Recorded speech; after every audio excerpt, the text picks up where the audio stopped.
নমস্কার, জয় মাতরা। আমি অ্যাস্ট্রো হিমাংশু ভাগ্যের দুয়ার থেকে আপনাদেরকে জানাই আন্তরিক শুভেচ্ছা, ভালোবাসা। যদি কোনো জাতক জাতিকাদের হাতের এই আয়ুরেখাটি যদি এই ধরনের দ্বিমুখী থাকে, সেটা নিচের দিকেও হতে পারে বা এই ওপরের দিকেও হতে পারে। মানে দুমুখী আয়ুরেখা সেটা ওপরের দিকেও কোনো কোনো জাতক জাতিকাদের ক্ষেত্রে হতে পারে, আবার নিচের দিকেও হতে পারে।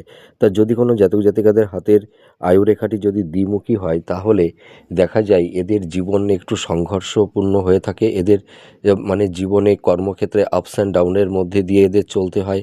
এদের কর্মের জায়গাটিতে কোনো কনসিস্টেন্সি বা ধারাবাহিকতা থাকে না। এরা মানে ভালো ব্যালেন্স করে চলতে পারে, যে কোনো পরিবেশ পরিস্থিতি সিচুয়েশনের সঙ্গে এরা মানিয়ে নিতে পারে।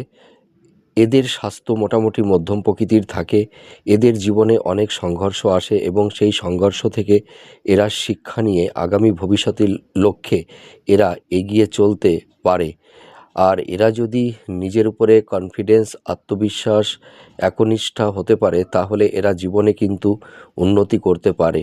এদের মানে জীবনে উন্নতির মূল চাবিকাঠি হলো ধৈর্য, আত্মবিশ্বাস, কনফিডেন্স, ভক্তি, স্বচ্ছতা। যদি এটা এরা ধরে রাখতে পারে, তাহলে এরা জীবনে সাকসেস, সফলতা অর্জন করে থাকে। আপনারা মিলিয়ে দেখুন এই প্রেডিকশানটি কতটা ম্যাচ করছে। নমস্কার, জয় মাতারা।